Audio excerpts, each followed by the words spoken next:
के एक police station में कभी तैनात रहे पुलिस ऑफिसर प्रीतम राणा सुना रहे हैं। ये घटना अगर इन्होंने अपनी आंखों से न देखी होती तो वो खुद भी इस पर यकीन नहीं कर पाते। शायद शहर में पिछले 3 दिनों में ये तीसरा मर्डर था। हमें जैसे ही वायरलेस पेज की सूचना मिली, हमने उसी तरफ रुख किया। एक की इंक्वायरी पूरी होती नहीं, दूसरे का मर्डर हो जाता है। Same modus operandi, same building, flat में फ्रेंडली एंट्री और ब्रूटल मर्डर। वही तो, और इन मर्डर्स का आपस में कोई कनेक्शन ही नहीं, नजर ही नहीं आता। भगवान से मनाओ राणा कि ये उसी सीरियल किलिंग का हिस्सा हो। उम्मीद ही कर सकते हैं, और क्या।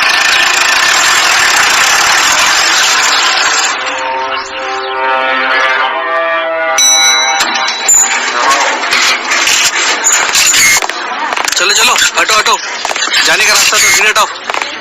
आइए सर। सर, लाश यहाँ है। हम सब भीड़ के बीच से होते हुए फ्लैट के अंदर दाखिल हुए और अंदर जो हमने देखा, हम सब के होश उड़ गए। फिर से पूरे फर्श पे खून फैला हुआ था।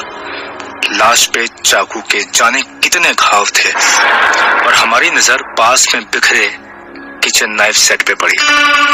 फिर से वही, किलर किचन में जाता है, वहां से किचन नाइफ सेट उठाता है और मर्डर करके मर्डर वेपन वहीं पे छोड़ के चला जाता है। How weird. साइकोपैथ लगता है। और अगले ही दिन जब हमें ठीक उसी तरह से हुए चौथे मर्डर की खबर मिलती है तो हम समझ जाते हैं कि वो नाइफ सेट्स उन किचन्स के थे ही नहीं, बल्कि चारों मर्डर्स में यूज हुए किचन नाइफ सेट्स किलर अपने साथ लेके आया था। और वो सारे सेट्स एक ही कंपनी के थे, सेंचुरी होम अप्लायंसेस। पर जब हमें पता चला कि सिटी के किसी भी शॉप से 4 नाइफ सेट्स एक साथ नहीं खरीदे गए, तो हम सेंचुरी होम अप्लायंसेस के ऑफिस पहुंच गए। और जब हमने सेल्स मैनेजर से पूछा तो सर, एक सेल्समैन पिछले 1 हफ्ते से ऑफिस नहीं आया है। नाम और एड्रेस? जीतू नाम है उसका। जीतू? और हाँ, ये रहा एड्रेस। हमने उसका एड्रेस लिया और बिना वक्त गवाए उसके ठिकाने पे पहुंच गए।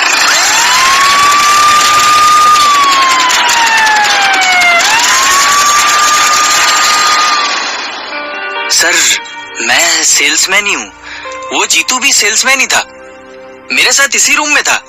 सर, कितनी कोशिश करता था बेचारा, पर एक भी नाइफ सेट बेच नहीं पाया कभी।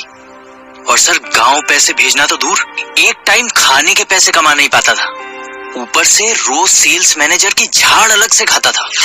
क्या है ये? पैसे वैसे चाहिए कि नहीं तुम्हें? जी सर। और टारगेट कौन पूरे करेगा मेरे लाल? निकलो यहाँ से, निकलो सर। निकलो, और शक्ल मत दिखाना आज के बाद। सुनिए कहाँ से? सुनिए तो, क्या करे, अरे क्या करे, पूरी कोशिश करते हैं पर कुछ बिकता नहीं। अरे कुछ सोचता नहीं हमका, क्या करे। सुन, हाँ, तू गार्गल किया कर गर्म पानी से। तेरी ऐसी आवाज सुन के तो सब पहले ही डर जाते होंगे। उसके बाद तो ना सर, वो जितनी देर भी घर पे रहता, गरारे करता रहता।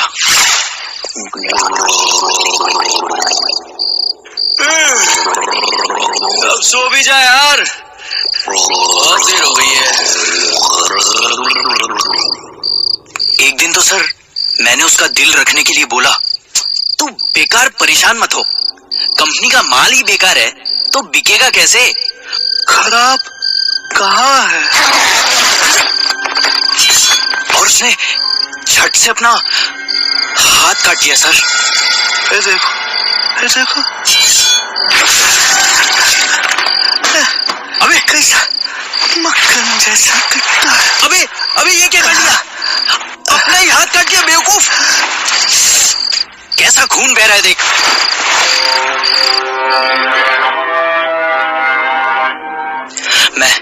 मैं बहुत डर गया था सर। एक दिन तो वो बोला भी, कभी इसी चाकू से गला काट के जान ले लेगा अपनी। और आखिरकार सर, ले भी ली उसने।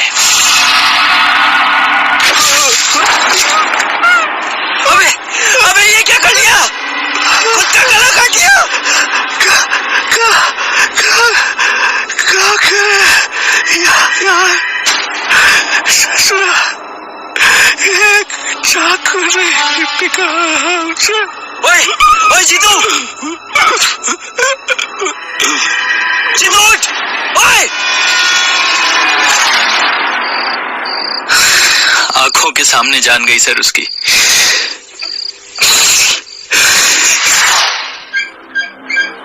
इसके बाद हमने उसका सामान चेक किया तो उसकी एक छोटी सी नोटबुक मिली जिसमें एक लिस्ट थी उसी बिल्डिंग के 48 फ्लैट्स के नंबर्स की, जिनमें पहले 5 पर क्रॉस का निशान था।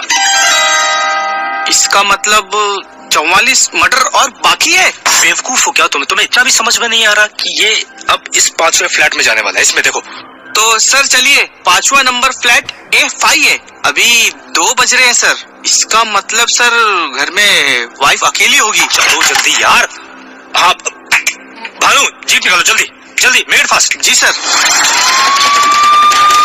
जितनी जल्दी हो सकता था हम वहां पहुंचे और उससे पहले ही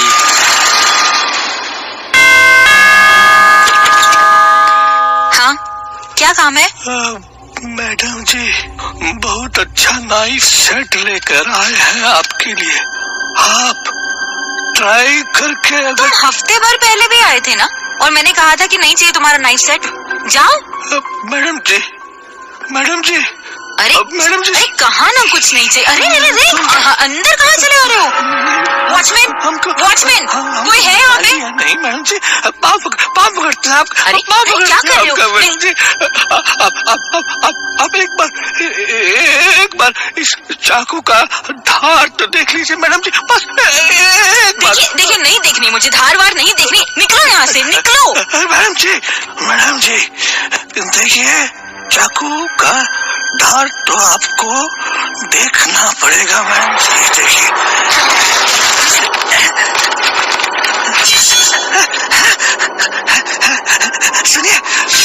सुनिए मैडम जी, कैसा एकदम तेज धार का आवाज आ रहा है मैडम जी। सुनिए, कैसी आवाज है तुम्हारी? उफ। नहीं, हम अपनी आवाज ठीक कर लेंगे मैडम जी। आप उसकी चिंता मत। आप चाकू का धार सुनिए मैडम जी। हमारी आवाज मत सुनिए, चाकू की आवाज सुनिए। देखिए मुझे नहीं देखनी है धार वार। निकलो यहाँ से, निकलो अभी हम अपना आवाज ठीक करते हैं मैडम जी।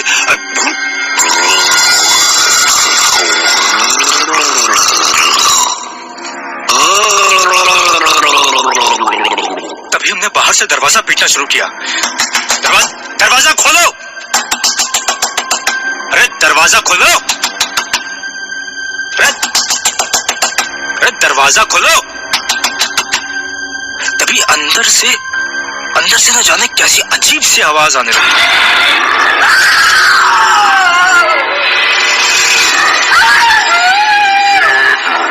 जाने क्या था उस आवाज में कि हम सब वहीं जम गए। बस हम अंदर से आवाजें सुन सकते थे। देखो मैडम छोड़ दो मुझे,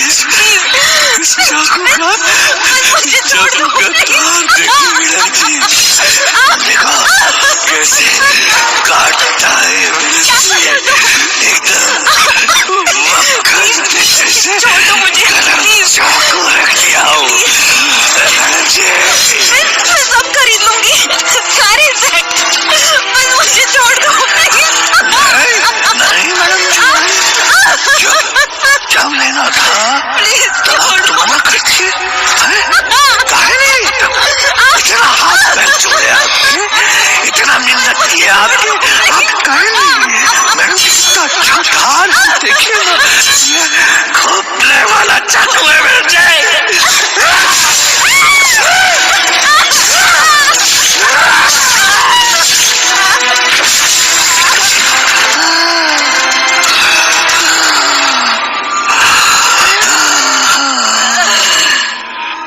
अंदर से बुरी तरह चीखें आ रही थी और हम बाहर पत्थर की तरह जमे हुए सिर्फ उन्हें सुन सकते थे और कुछ नहीं कर सकते थे।